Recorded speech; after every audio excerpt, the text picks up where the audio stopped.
One of the world's most famous airline captains announced he's living with Alzheimer's disease. Captain Sully Sullenberger recently revealed his diagnosis. Imagine boarding a routine afternoon flight, settling into your seat, and expecting nothing more dramatic than arriving home on time. Then, within minutes of takeoff, both engines fall silent. The aircraft begins losing altitude over one of the busiest cities in the world, and every second becomes a race against disaster. For the 155 people aboard US Airways Flight 1549, that terrifying scenario became reality on January 15, 2009. Yet instead of ending in tragedy, it became one of the greatest survival stories in aviation history. At the center of that story stood Captain Chesley Sullenberger, a man whose calm voice and decisive actions transformed what could have been one of America's worst air disasters into what many would later call the miracle on the Hudson. Today, Captain Sully is no longer the active airline pilot millions remember from that unforgettable winter afternoon. He has stepped away from the cockpit after decades of service, leaving behind a career that reshaped how the world thinks about courage, professionalism, and responsibility. While sensational headlines often suggest shocking revelations or dramatic farewells, the real story is far more inspiring. It is the story of a man who spent an entire lifetime preparing for one defining moment, proving that true heroes are not created by luck. They are built through years of dedication, discipline, and relentless commitment to excellence. Long before the world knew his name, Chesley Burnett Sullenberger III was growing up in the quiet Texas town of Denison. Born on January 23, 1951, he was fascinated by airplanes from an early age. While many children dreamed of becoming astronauts or athletes, young Sully spent hours studying aircraft, building model airplanes, and watching military jets streak across the sky. His curiosity was matched by remarkable academic ability. He excelled in school, consistently ranking among the top students in his class and showing an extraordinary aptitude for science and mathematics. Those who knew him described him as thoughtful, disciplined, and unusually mature for his age. His fascination with aviation soon became more than a hobby. As a teenager, Sully began taking flying lessons, earning his glider pilot certificate while most of his classmates were still learning to drive. He quickly realized that flying demanded far more than enthusiasm. Every lesson reinforced the importance of preparation, precision, and respect for the unexpected. Those early experiences shaped the philosophy that would guide him for the rest of his life. Every flight deserves complete attention because the unexpected can happen at any moment. After graduating from high school, Sully entered the United States Air Force Academy, where he developed both his leadership skills and his aviation expertise. Military training was demanding, requiring physical endurance, mental discipline, and the ability to make life-or-death decisions under pressure. Rather than merely meeting expectations, Sully excelled. He graduated with honors and earned recognition as one of the Academy's finest pilots. His Air Force career placed him in the cockpit of high-performance fighter aircraft, including the F-4 Phantom II. Flying military missions required split-second judgment and unwavering confidence. Every flight involved careful planning, teamwork, and the ability to remain calm even when circumstances change unexpectedly. These experiences would later become invaluable, although no one, including Sully himself, could have imagined just how important they would become decades later. Beyond flying, Sully developed a deep interest in aviation safety. Unlike many pilots who focus solely on accumulating flight hours, he wanted to understand why accidents happened and how they could be prevented. He studied human behavior, communication between crew members, and decision-making during emergencies. He even earned a master's degree in industrial and organizational psychology, believing that understanding how people think under pressure could make aviation safer for everyone. When Sully transitioned from military service to commercial aviation, he brought this mindset with him. Joining US Airways, he became known among colleagues as a pilot who never stopped learning. He embraced simulator training, reviewed accident reports, and participated in safety programs designed to improve airline operations. While passengers saw only a calm captain greeting them over the intercom, fellow pilots recognized someone who approached every flight with exceptional professionalism. Years turned into decades. Sully accumulated tens of thousands of flight hours while flying countless routes across the United States. Most flights were routine, ending with smooth landings and passengers continuing on with their lives, never realizing the immense preparation required to make commercial aviation one of the safest forms of transportation in the world. For Sully, that was exactly how it should be. Success in aviation meant arriving safely, without anyone ever noticing the countless decisions made behind the cockpit door. His reputation extended beyond simply being an experienced pilot. He became an instructor, mentor, and respected voice within the aviation community.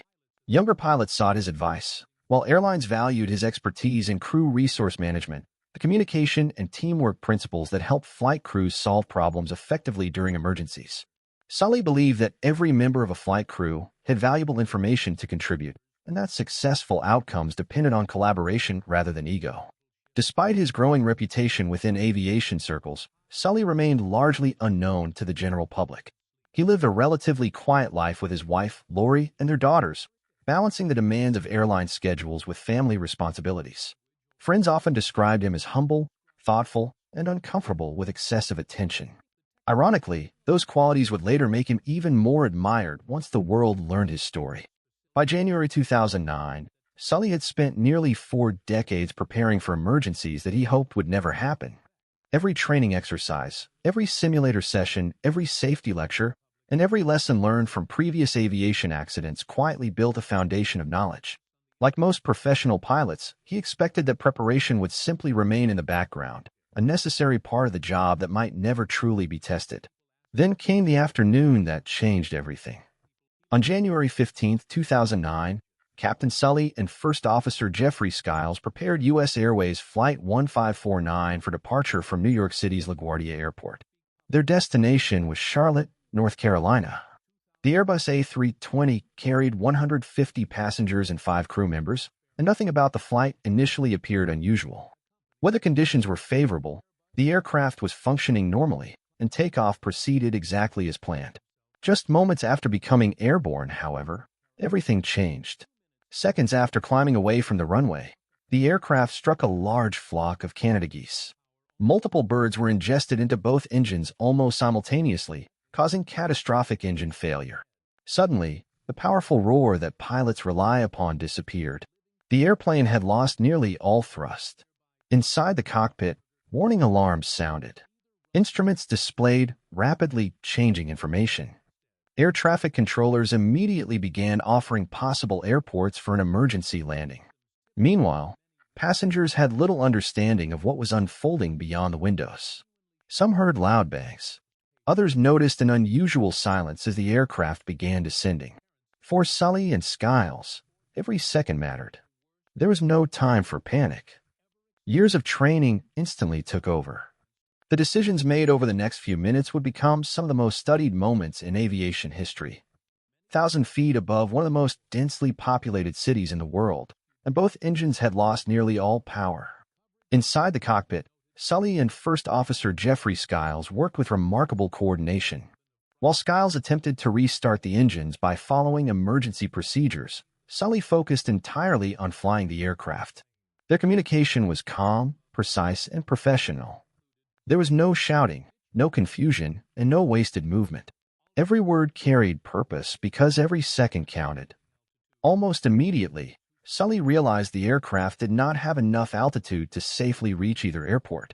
Attempting to turn back could cause the airplane to stall before reaching the runway, potentially crashing into neighborhoods filled with thousands of people. It was an impossible situation, yet Sully refused to gamble with lives based on hope alone. Instead, he relied on experience, judgment, and the information available at that very moment. Then came the decision that would define his career forever. Looking ahead, he saw the Hudson River stretching between Manhattan and New Jersey. It was wide, relatively unobstructed, and offered the only realistic place where the aircraft might be brought down under control. Speaking calmly over the radio, Sully informed air traffic control of his plan. The now famous transmission was brief and direct. "We're going to be in the Hudson." Those few words reflected extraordinary confidence, but they also carried the weight of tremendous responsibility. Sully understood that ditching a commercial airliner on water was extremely rare. Very few airline pilots ever face such a situation, and even fewer succeed. Nevertheless, he committed fully to the plan because hesitation would only reduce everyone's chances of survival. In the passenger cabin, flight attendants quickly realized the seriousness of the emergency. They shouted safety commands, instructing passengers to brace for impact. Fear spread throughout the cabin. Some passengers prayed quietly. Others reached for the hands of strangers seated beside them. Many believed they were living the final moments of their lives. As the aircraft descended lower, people on the streets of New York watched in disbelief.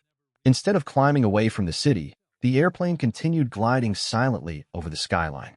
Witnesses later recalled how unusual the silence seemed. Without engine noise, the massive aircraft appeared almost surreal as it crossed above the Hudson River. At approximately 3:31 p.m., only about 3.5 minutes after the bird strike, Sully executed one of the most remarkable emergency landings in aviation history. Maintaining precise control until the final seconds, he gently lowered the aircraft onto the surface of the river. The touchdown was firm but controlled, allowing the fuselage to remain largely intact instead of breaking apart on impact. For a brief moment, there was stunned silence. Then reality returned. Water immediately began entering the aircraft, and the evacuation started. Flight attendants directed passengers toward emergency exits, while inflatable slides doubled as life rafts. Many passengers climbed onto the wings because the freezing January water made entering the river extremely dangerous. Despite the terrifying circumstances, the orderly evacuation reflected the professionalism of both the crew and the passengers themselves. Captain Sully refused to leave immediately. Instead, he walked through the cabin from front to back, not once, but twice, checking every row to ensure no passenger remained trapped inside the rapidly filling aircraft. Only after confirming that everyone had escaped did he exit the airplane himself, becoming the final person to leave. That simple act captured the values he had demonstrated throughout his career. Leadership, in Sully's view, meant accepting responsibility until the very end. He would not consider his own safety until he was certain everyone else had been given every possible chance to survive. Outside, an extraordinary rescue operation unfolded. Ferry captains, tugboat crews, police officers, 1,000 feet above one of the most densely populated cities in the world, and both engines had lost nearly all power. Inside the cockpit, Sully and First Officer Jeffrey Skiles worked with remarkable coordination. While Skiles attempted to restart the engines by following emergency procedures, Sully focused entirely on flying the aircraft. Their communication was calm, precise, and professional. There was no shouting, no confusion, and no wasted movement. Every word carried purpose because every second counted. Almost immediately, Sully realized the aircraft did not have enough altitude to safely reach either airport. Attempting to turn back could cause the airplane to stall before reaching the runway, potentially crashing into neighborhoods filled with thousands of people. It was an impossible situation, yet Sully refused to gamble with life.